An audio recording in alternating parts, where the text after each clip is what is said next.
Hi everyone, welcome to Truth and Fertility. My name is Haley if we have not yet met, and today we're going to be talking about something that's very close to my heart. It's a huge part of my story and my journey into understanding how to chart my cycle and really just growing my passion around it.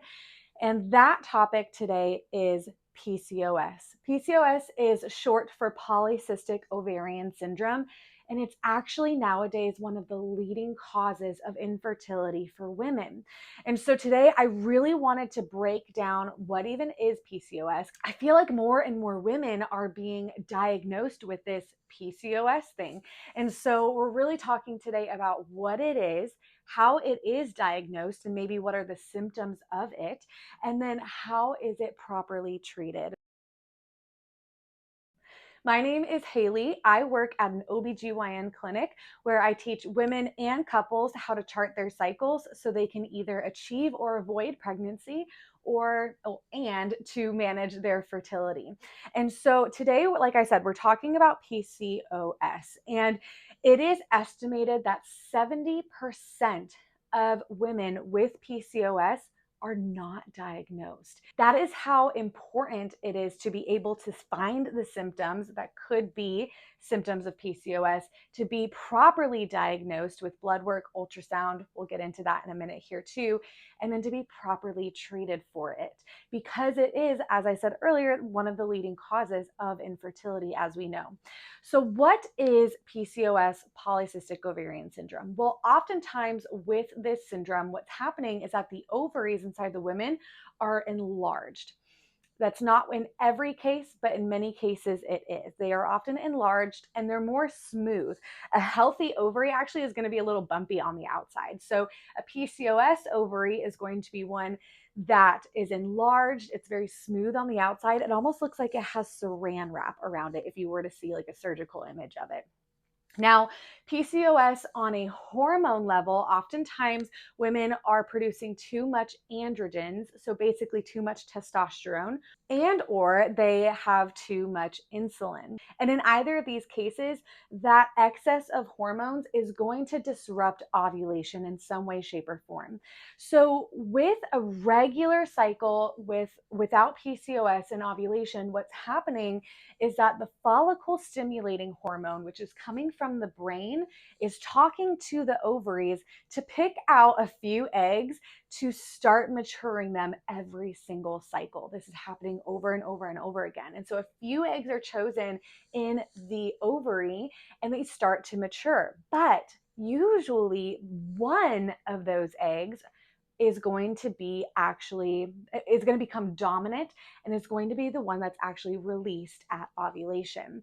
And so oftentimes with PCOS, what's happening is that all of these little tiny eggs are starting to be produced, but because of the excess of hormones and the hormonal imbalances that women with PCOS experience, there's not able to be a dominant follicle that's actually released at ovulation. A healthy cycle, there is one egg that is released at ovulation per cycle, right? And so oftentimes with women who have PCOS, if they get an ultrasound and they look at the ovaries, there's going to be a bunch of tiny little dots within the ovaries, and those are immature eggs or immature follicles, which have not been able to mature to growth.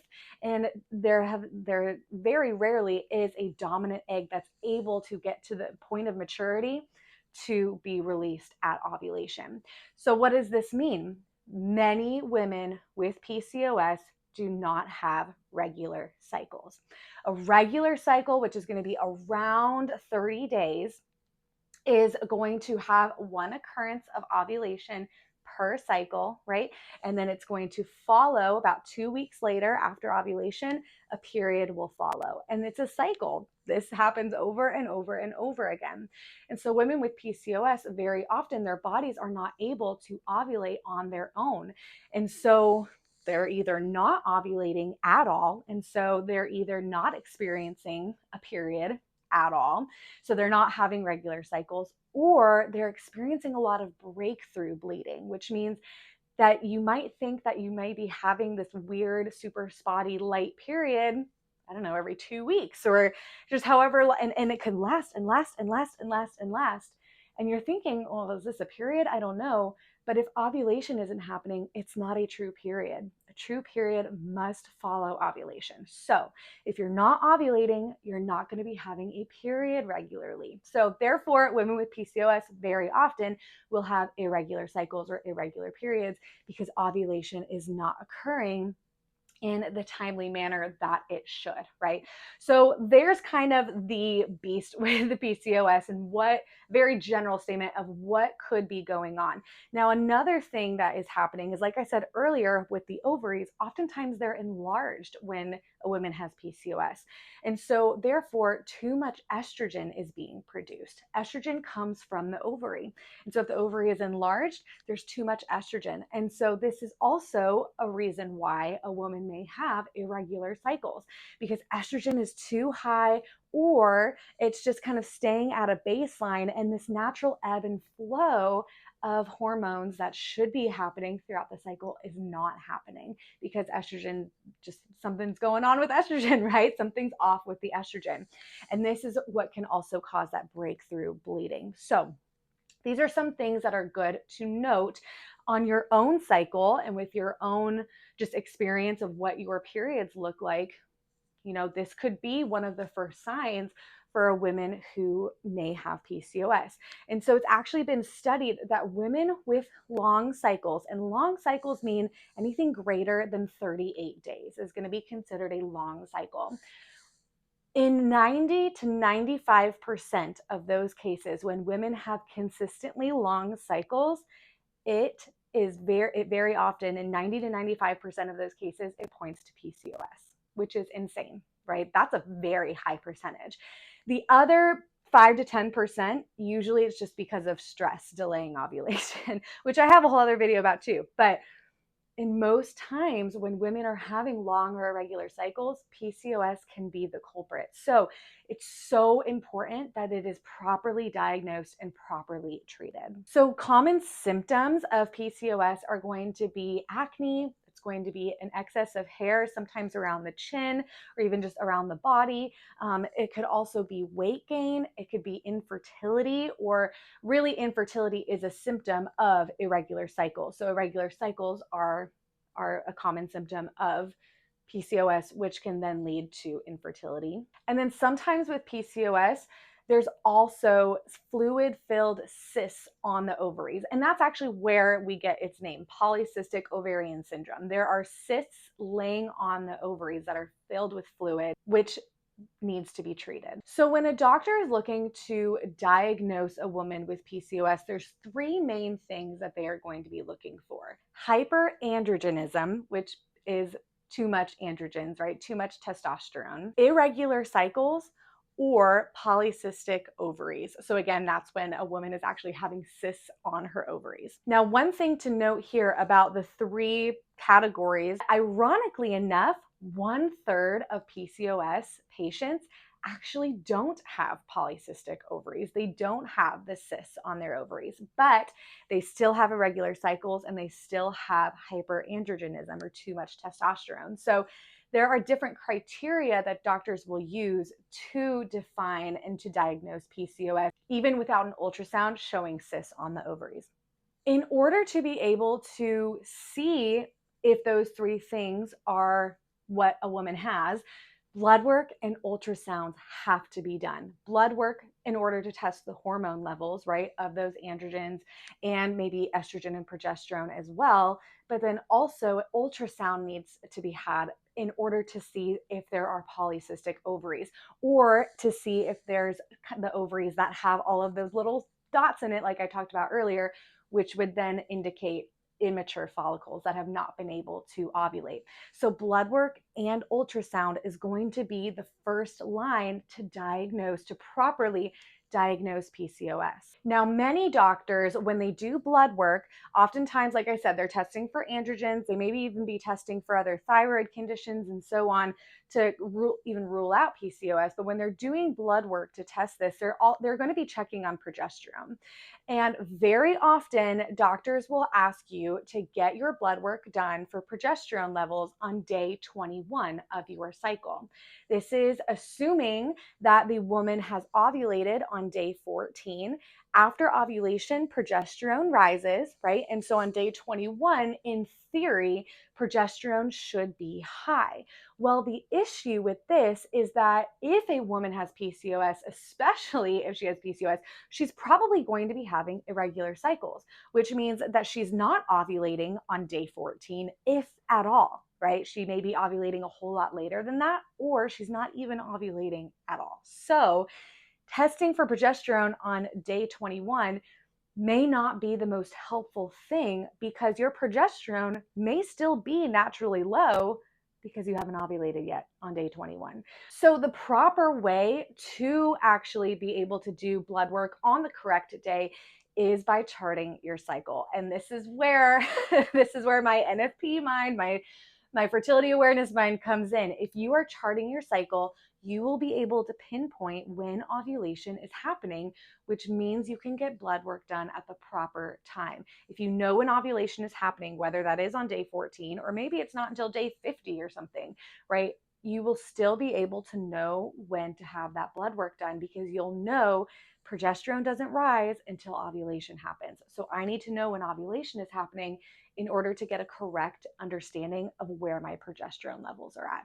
So that's just one out of many reasons why charting your cycle can be helpful in this diagnosis, is to make sure that you're getting blood work done at the right time. Now, oftentimes women will go to a doctor, and unfortunately, when they tell the doctor that they have irregular cycles, which is one of those three things that a doctor is looking for to diagnose PCOS, unfortunately, oftentimes now, blood work and ultrasounds aren't even being done.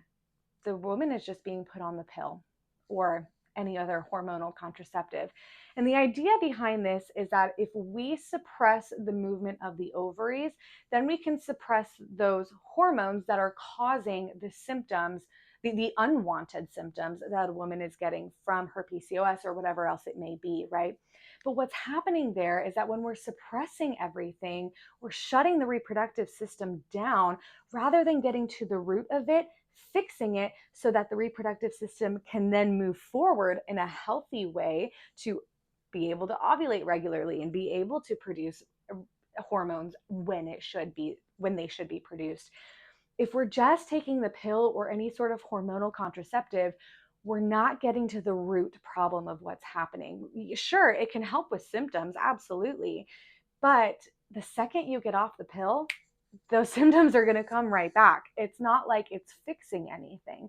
It's just suppressing those hormones so that the symptoms go away. But down the road, maybe, okay, you did get to a point where you want to start a family. Well, you get off the pill and all of a sudden you can't. And you're thinking to yourself, what is happening?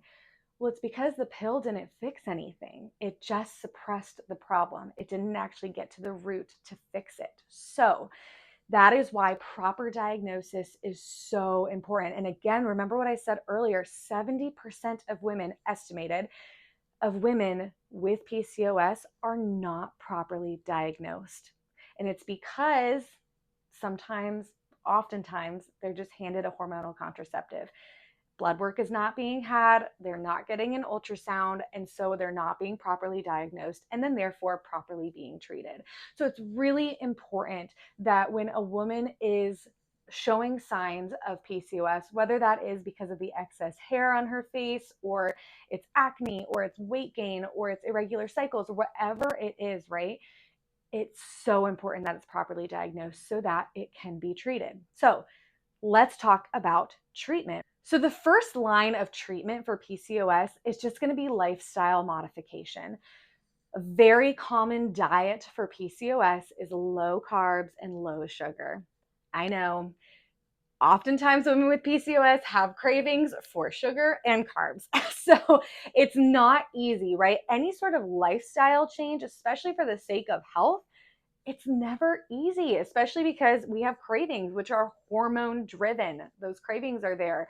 And sometimes it's really just hard to change your whole diet. But I will say, in my own experience having PCOS, being properly diagnosed with it and treated, that lifestyle change for me of having low sugars and low carbs, that lifestyle change actually very much helped my own cycles. Before I had that lifestyle change, I was on different medications for it, which some women react totally fine to those and they're good to go. For me, those medications just were not showing much of a difference. Finally, when I made the switch of my diet, and then I was also in college too, and you don't want to tell a college kid that they can't eat mac and cheese anymore. Like, that's not fun. So, but when I finally did get rid of sugar and get rid of carbs, that's when I actually started ovulating again on my own, even without all the medications that I was on previously for PCOS. So that is how much a lifestyle modification or lifestyle change with diet can help tremendously to bring ovulation back and hopefully regulate it. Now, if mere lifestyle modification doesn't work, which can be the case, especially for more severe cases of PCOS, the second line of treatment is going to be a bioidentical progesterone once a woman does ovulate. So this is something that also a woman has to be charting in order to be able to do, or in order to be able to take this medication, because of the fact that progesterone isn't naturally high until ovulation. So you don't just want to be taking progesterone any given day, because you may be in a part of your cycle where progesterone should be low, i.e., before ovulation. And so if you are charting your cycle and you can pinpoint when ovulation is happening, then you can take progesterone. And again, this is a bioidentical progesterone. This is not the type of progestin or synthetic progesterone that's found in different types of hormonal contraceptive. This is a bioidentical progesterone, meaning it is chemically the same as the progesterone that your body already is producing. So being able to take a bioidentical progesterone in that latter phase of the cycle post ovulation can help a whole lot, because oftentimes with PCOS, a woman is also going to be deficient in progesterone even if she is ovulating. So that can be another line of treatment. Another very common medication for PCOS is going to be metformin, which is another option to lower those androgen levels and to improve insulin resistance. Some women, they take metformin and it's just like, they're good. They're starting to ovulate again. Everything's working properly again. That's great. In my experience, it actually didn't help. It was the diet change that helped. But again, all women will take to medication in different ways. So metformin is another option. And then the last option that I know of personally of medication is called myo-inositol. Myo-inositol is also taken in order to manage that insulin resistance, help with those irregular cycles to try to regulate them, get ovulation happening again, and then also to manage the excess of androgens as well. Now, if a woman has had a lifestyle change, that didn't help. If she's taken medications and those didn't help, different dosages didn't help, different medications didn't help, and she's still having irregular cycles or still struggling with infertility or still having any other symptoms of PCOS, or even has just been diagnosed with PCOS and has not found relief yet, there is a surgical treatment that can be done to actually go in and fix those ovaries. So like I said in the very beginning of this video, very often with women with PCOS, they have enlarged ovaries. And so there's a surgical procedure called an ovarian wedge resection, okay? What this is in layman's terms, right? And I'm not a surgeon, so I really only know what this is in layman's terms anyway. But in layman's terms, The ovarian wedge resection is when a doctor will go in, or a surgeon, excuse me, will go in and actually cut a wedge, or almost like a pizza slice, out of the woman's ovary, sew the rest of the ovary back together. And in theory, what that does is it actually helps to regulate the hormone levels again, especially if she's producing too much estrogen. And estrogen comes from the ovary. If you shrink the ovary, you should, in theory, be shrinking the amount of estrogen that she's also producing too. So it can help with those hormone levels starting to balance out again. And in research, it actually does the best to improve a woman's ability to be able to get pregnant, because again, a woman, in order to get pregnant, has to be ovulating. And so with these regulation of hormones by the ovarian wedge resection, by that surgical treatment, she may find that she's actually starting to ovulate again, hopefully on a regular basis, and therefore be able to achieve the pregnancy that she wants. Now, I will say the ovarian wedge resection, it is a surgical procedure that's been around for decades, but only in very recent time has there been kind of an upsurge of surgeons learning how to do this ovarian wedge resection properly. Decades ago, when it was done, there was a huge risk of adhesions that could occur on the ovaries due to the surgical procedure. Now, with NAPRO technology, I have a video down below. Unfortunately, I can't get like super into what it is today, which I would love to, but surgeons that are trained in NAPRO technology have specific training and specific ways of bringing the ovary back together, of suturing it back together, that would completely get rid of all of those the risk of adhesions. So if this is something that as I'm speaking, you're finding yourself saying, ooh, maybe this is something that I have. Maybe this PCOS thing is, maybe this is the answer to why I've been experiencing X, Y, or Z. Or maybe you've already been diagnosed. That in no way means you just go straight to surgery. Never, I mean, very rarely would you ever just go straight to surgery for something anyway. But again, if all of those lines of treatments haven't worked, that may be the next case scenario. So just to give you an idea of what the different treatment options are like, they are there. I will put a link below for a website called FertilityCare.org. And what this website does is you can actually type in your location, your zip code, and it will bring up different providers in your area that either just teach how to chart your cycle, and they can refer you to a doctor that they know of that practices in that area that can help properly diagnose and treat the PCOS. There are also contacts of actual doctors that are trained in NAPRO technology to help with that. So I will put that link below as a very, very helpful source to go to look for a doctor that can properly diagnose and treat PCOS. So thank you so much for sticking around with me today. I hope that this was a helpful video to really describe what PCOS is, how to properly diagnose it as a doctor, what you should be looking for when you are seeking to get diagnosed with this syndrome, and then also proper lines of treatment for it as well. If you are told by a doctor to be put to get on the pill or any sort of other hormonal contraceptive because of PCOS, or even if they didn't properly diagnose it in the first place, please try a different doctor or get a second opinion, because again, it is not helping fix the problem. It's not healing the actual root cause, but it's just suppressing those hormones. And there is a 100% chance that when you do get off of the pill or off of that hormonal contraceptive, those symptoms will come back because it didn't fix the PCOS in the first place. So I want the best diagnosis and the best treatment for you. So again, I hope this was an informative video for you, a helpful video, and maybe you're sitting there diagnosing yourself, which I oftentimes do as well. But go to a doctor if you truly want a diagnosis for it. And I will see you again next week.